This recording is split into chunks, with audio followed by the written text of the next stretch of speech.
the Rangers Journal Night.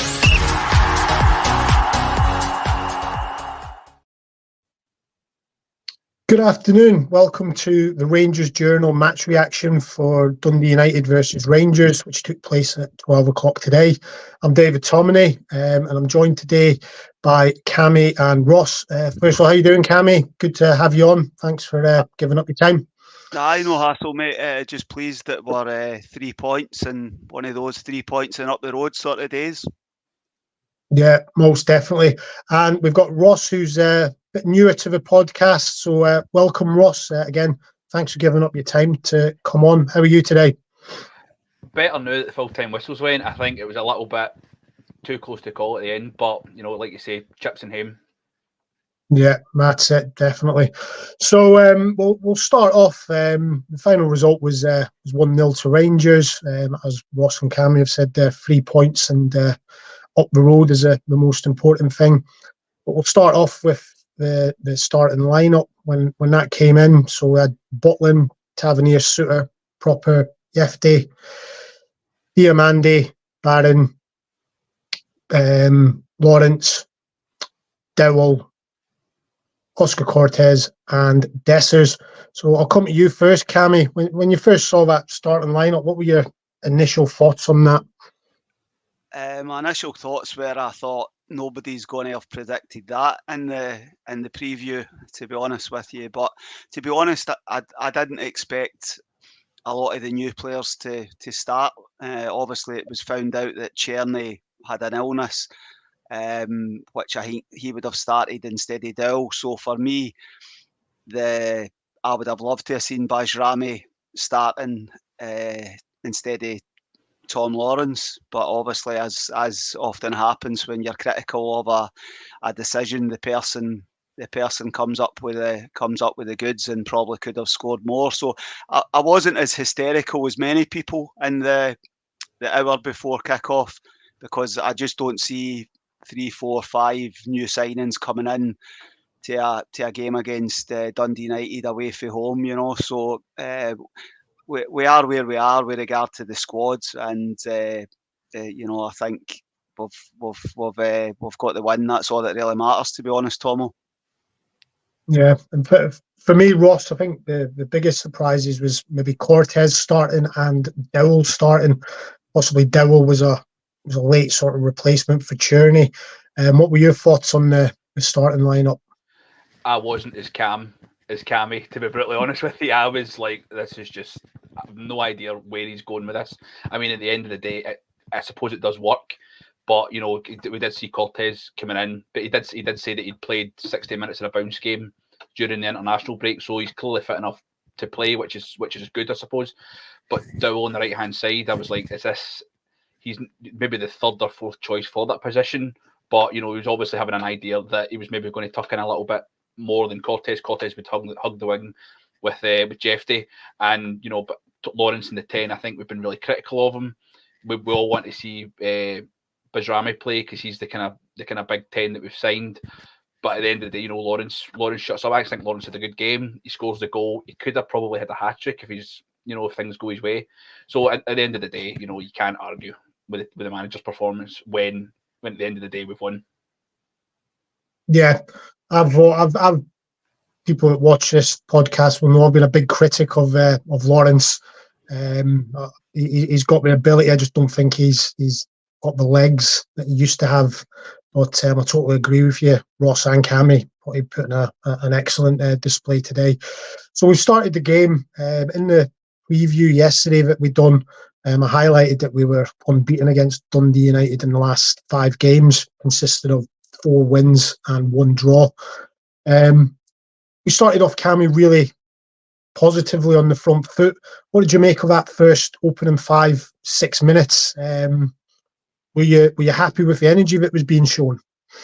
100% energy, tempo, 1 and 2 touch, moving the ball about with a purpose. I was quite surprised at Dundee United's approach in the sort of early, I would say sort of 20-25 minutes before they tweaked their formation. Then I think they had to make a couple of changes, you know. But I thought we started off well, and an early goal was always always a good thing, and I thought we kicked on well for about 15-20 minutes after that, but it was a positive start, energetic. It's always lunchtime on a Sunday, 12 o'clock. It sometimes historically takes us to 12:45 to wake up. We've seen it so many times, but today they weren't still in their kip when they started at 12 o'clock. Yeah, and Ross, Cammy makes a good point there. These 12 o'clock kickoffs usually are a bit lackluster late in starting, but we were straight on it from the first kickoff, and then in the 7th minute, Tom Lawrence gets his goal. Talk us through the goal and your thoughts behind it all, Ross.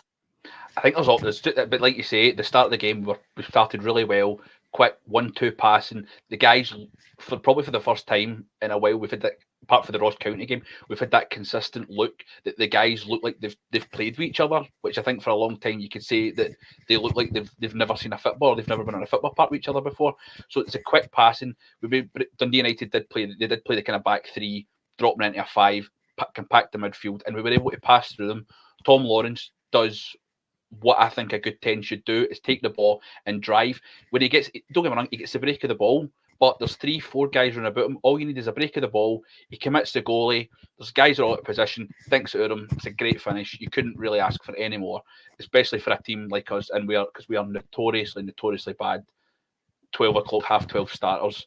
But that was but it's actually very similar to the game at Parkhead 2 weeks ago, where we do start well, and then we have a bit of a slobber knocker, and it knocks us for 6. This time we're the ones at the start, hitting the first punch, and for there we just kind of seem to set the tone for us.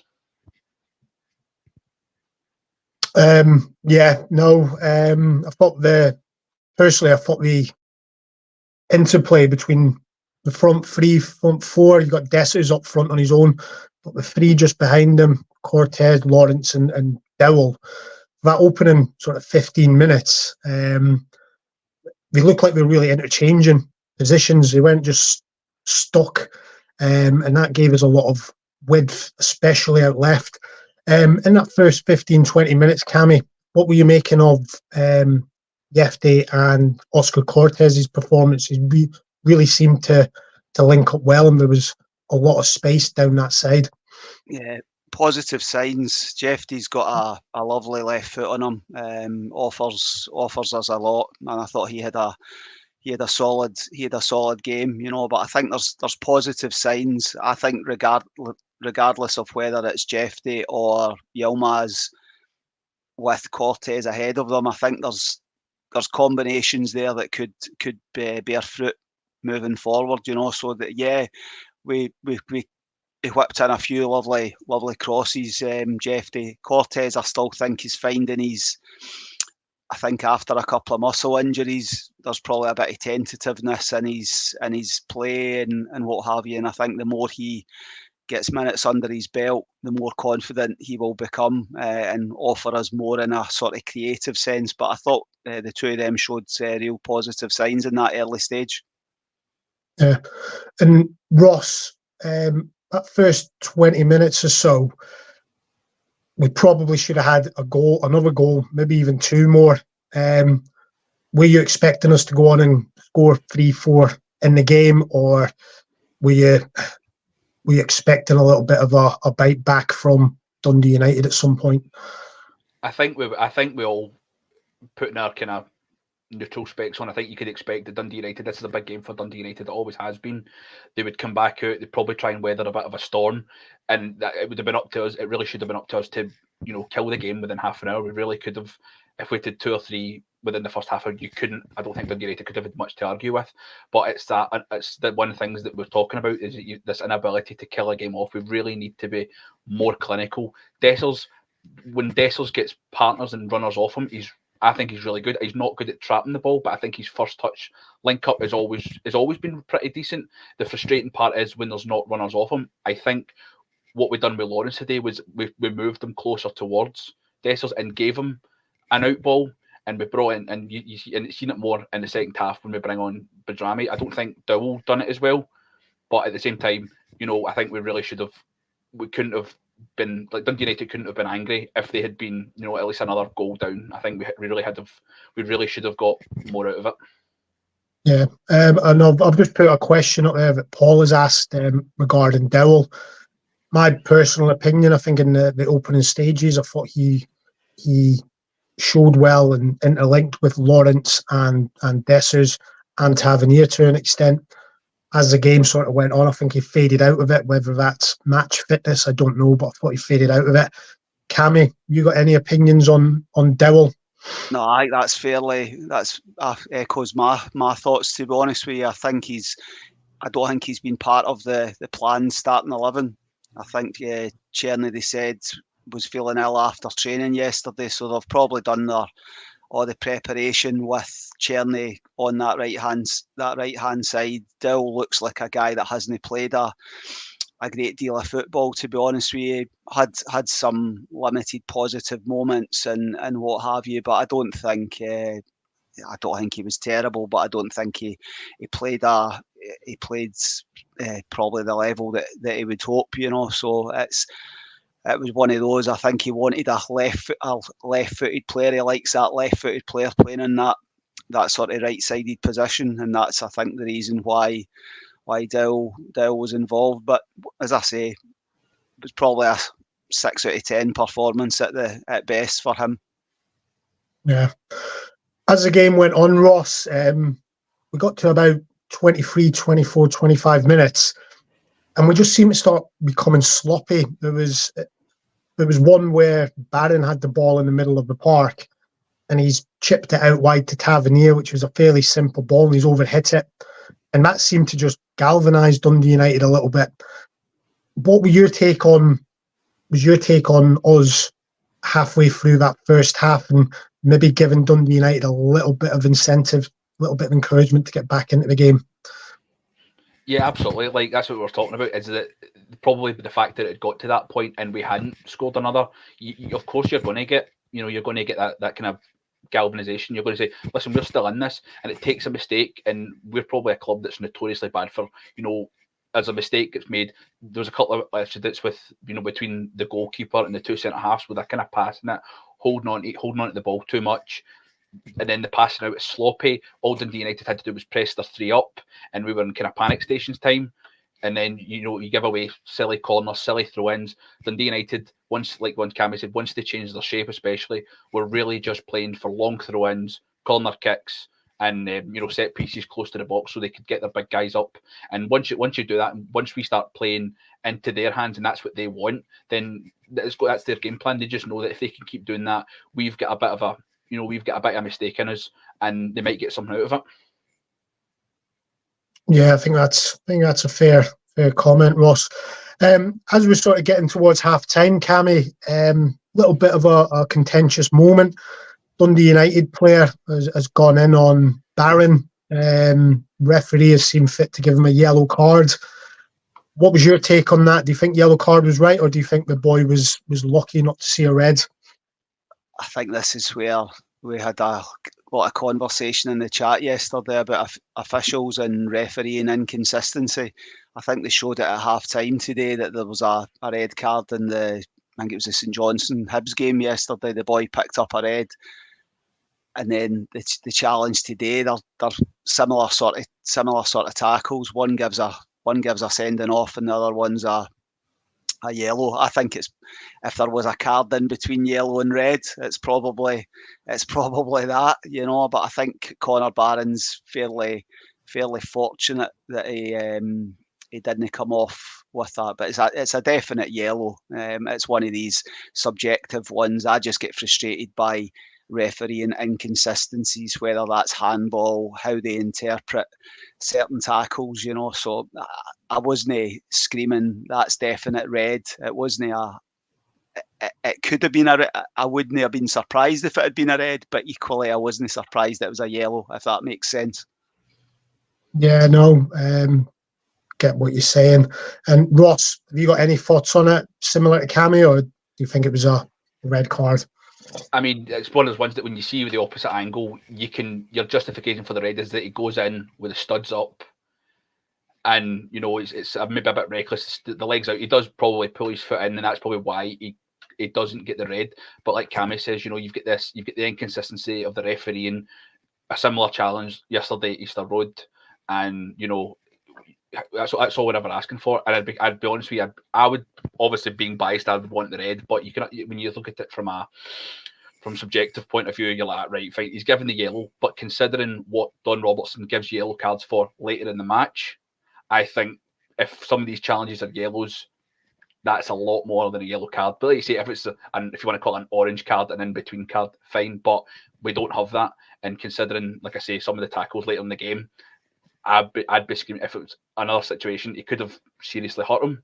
And I'm actually quite looking forward now to seeing how Willie Collum in his VAR show on YouTube is going to attempt to justify the differences between the two challenges. Yeah, when I was watching it on the telly, I don't know if it went to VAR. Obviously, the referee never went to the screen to have a look, so I don't even know if VAR had a look at it. But just right before half time, Dessers again had a good chance to get a second goal, and this is what frustrates me about the guy. The ball's played into him, and he does everything right. First touch was brilliant, away from the defender, and then takes that over touch, and I don't know why. Cammy, he says that the defender's pushing him, but the size of him, he needs to be stronger and just get that shot away, doesn't he? Oh, he loves a moan. No, you're playing as a centre forward. You know what I mean? It's like, just take the touch, put your laces through it, stick it in the back of the net. 2-0 half time. The second half is far easier, and you might go on and score three or four goals. But this is we done a pods during the week, the enigma of Cyril Dessers, and today I thought summed up Cyril Dessers as a Rangers player, as a Rangers centre forward. Thought he had a nice link up for Lawrence to go through for the first goal. The ball bounced off him on other occasions. He's got a chance. He should stick it in the back of the net. He mumps and moans at the referee. Didn't he look particularly happy when he was withdrawn with half an hour to go, but he scored that goal 2-0 before half time. And that's I think Ross is spot on. We need to be more clinical. And that's what you want. Your centre forward has to be clinical. It's. I was down at the Etihad yesterday for Man City against Brentford, and Haaland the first half had two. I know it's you can't compare the two, but the difference in 2 chances, 2 finishes, you believe that he's going to stick the ball in the back of the net, right foot, left foot. It's. But Dessers is just a frustration, and I don't think that's going to change as long as he remains a Rangers player. Yeah, as I say, he's a massive frustration for me, and I put it in the group chat that's why he frustrates me. Sometimes he looks like a world beater, and then other times he just looks like he's sort of never seen a football before. Ross, into the second half, we got the sort of expected Dundee United, I say fight back, but apart from some long throw-ins, some corners, there wasn't really much for Butland to do.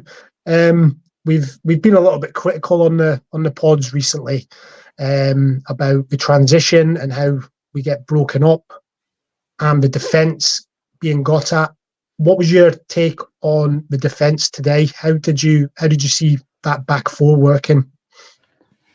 I think it seemed to kind of chop and change. It's such a bipolar defence at times, because there's the bits that look really, really good. I think Proper at times looks like a 30-year-old Dutch defender who's been the captain of his club, and then at other times he looks like you couldn't tap a medicine ball.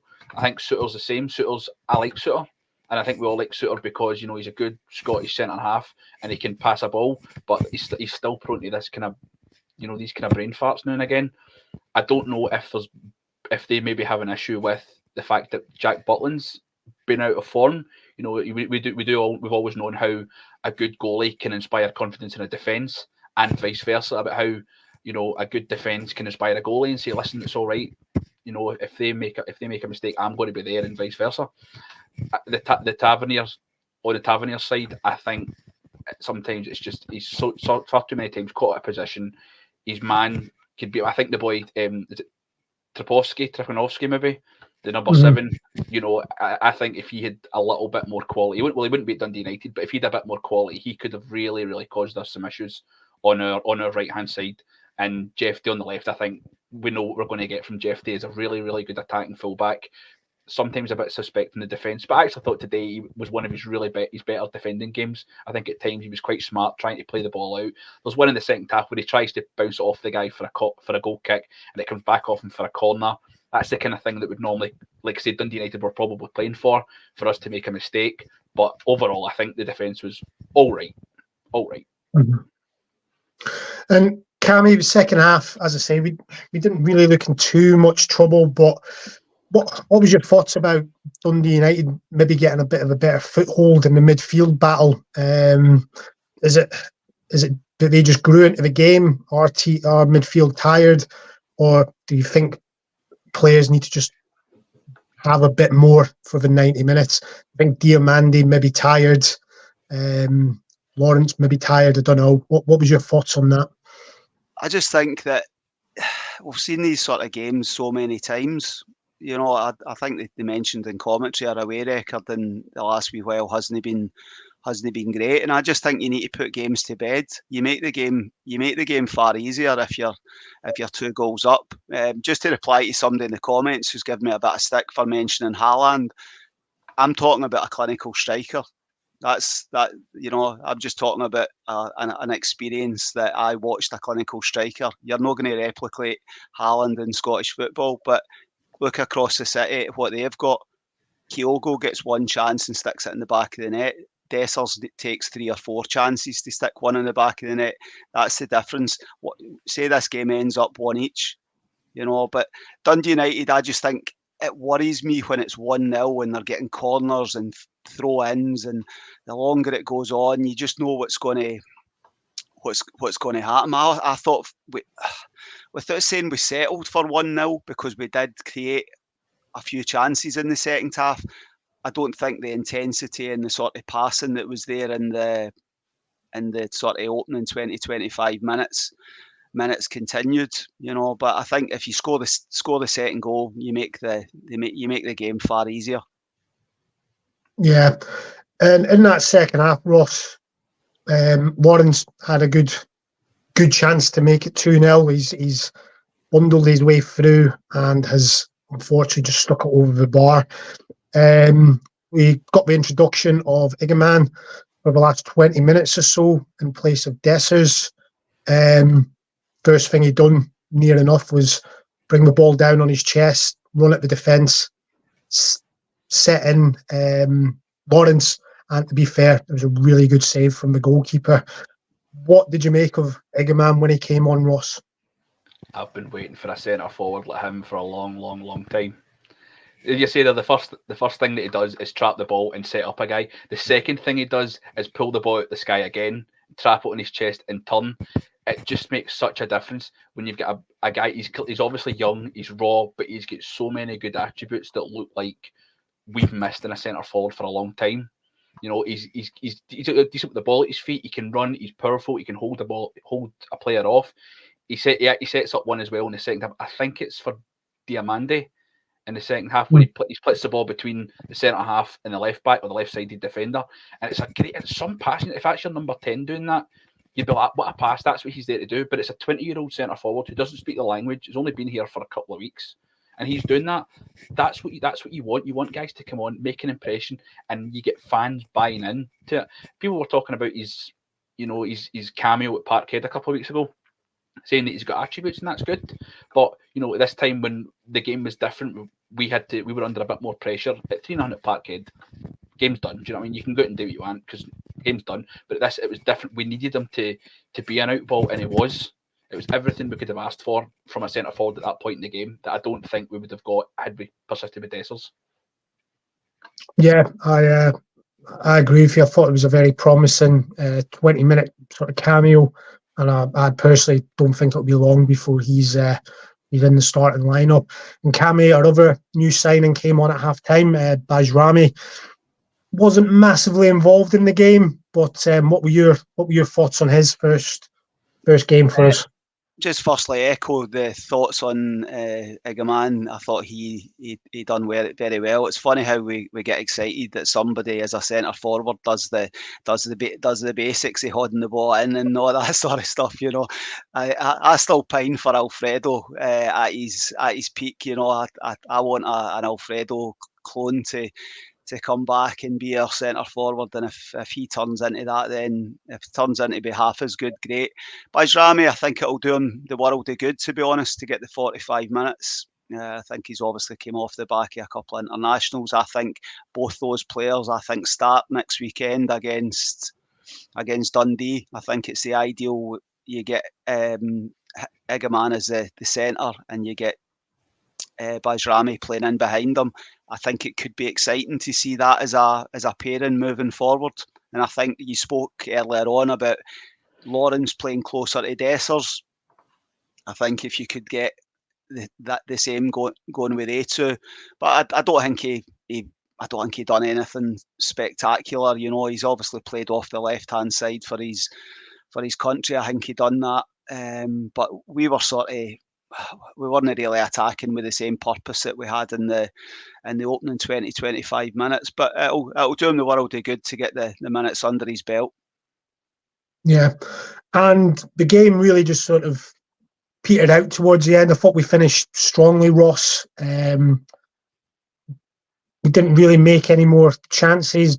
Dundee United had a few, again, corners, long throw-ins that never really came to anything, and the game finished 1-0 to Rangers. So that puts us on 10 points, and we're 5 points behind Aberdeen and Celtic. So just before we wrap up here, I'll come to you, Ross. Final thoughts on the game, and who was your personal man of the match?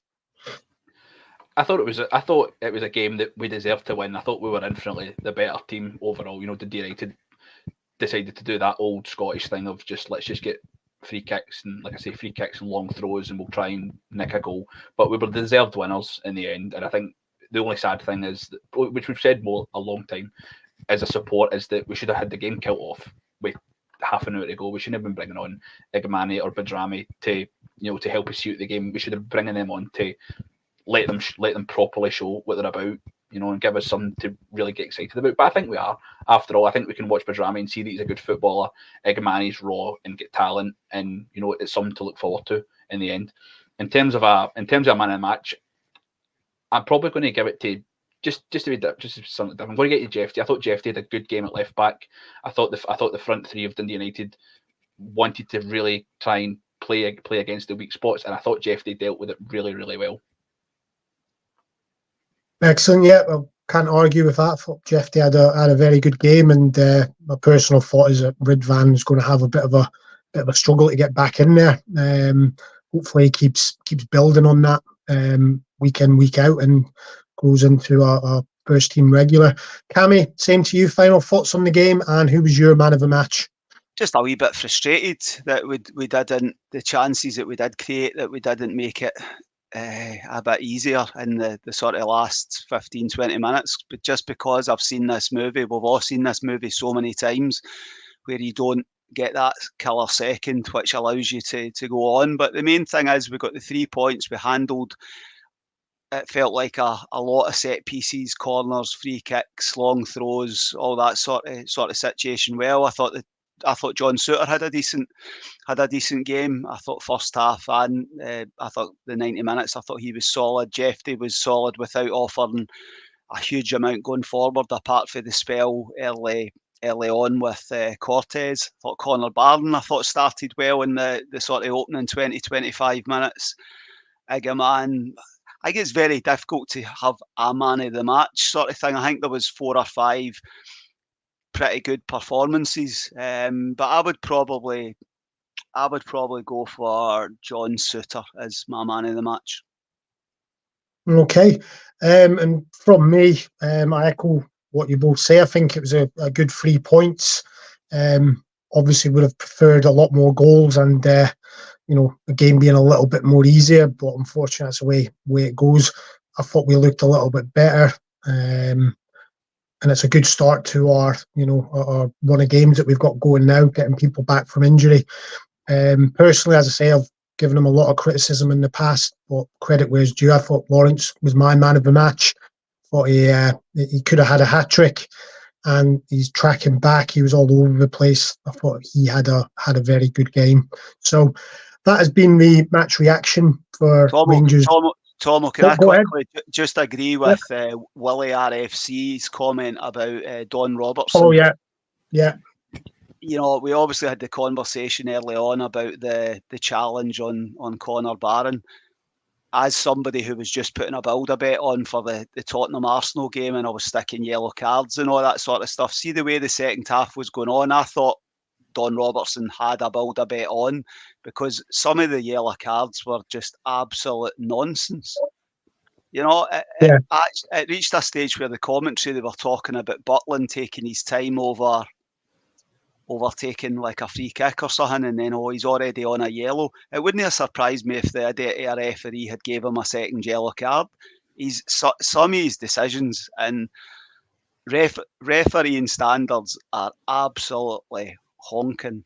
It's just abysmal, and I think his performance today just basically was poor. But Rangers won. We can enjoy a week of not as much negativity, hopefully on social media. I've got a full week of training before we play Dundee in the Cup next Saturday night. Yeah, and I totally agree with you about the referee. I think we'll be more in depth of that on the pod tomorrow night, going into the game in a bit more detail. So once again, Cammy, thanks again for giving up your time. Always a pleasure to have you. And Ross, any final thoughts before we finish off? No, I think we've kind of covered everything. Just wanted to echo Cammy bringing up. I think it was Willie's point about the refereeing. Even I did see a thing that even the BBC, who we know are no great lovers of us, had something on the live chat talking about. It says that Bajrami got booked, and they basically went, "We don't know what for. He's got booked for something." That basically sums it all up. The fact that you understand that teams are trying to see the game out, but you don't need to book everybody for taking more than 3 seconds longer to take a throw in. That's how football works. If that was the case, every single player on a winning team after 90 minutes would get booked. Yeah, I mean, I think of the stats at half time. Well, I think Dundee United had 3 yellow cards and Rangers had 2. And I don't think a Rangers player had put in a tackle in that first half. Such was the sort of the dominance. And then Clement gets booked as well in the second half, about 10 minutes after it shows Jim Goodwin telling the referee where to go and chucking the ball away and basically throwing a paddy. And yeah, as you say, he was just very card happy, and the standards again gets questioned. But it'll be interesting to see what Willie Collum says on his new segment that he's bringing out. So, but once again, Ross, great having you. Thank you very much for giving up your time and coming on. Absolute pleasure. Everyone who's been in the comments, getting involved, thank you very much. We love interacting with you. Please let people know all about the journal. Like and subscribe. Let's get those subscriptions up. And just remember, every night is a Rangers journal night.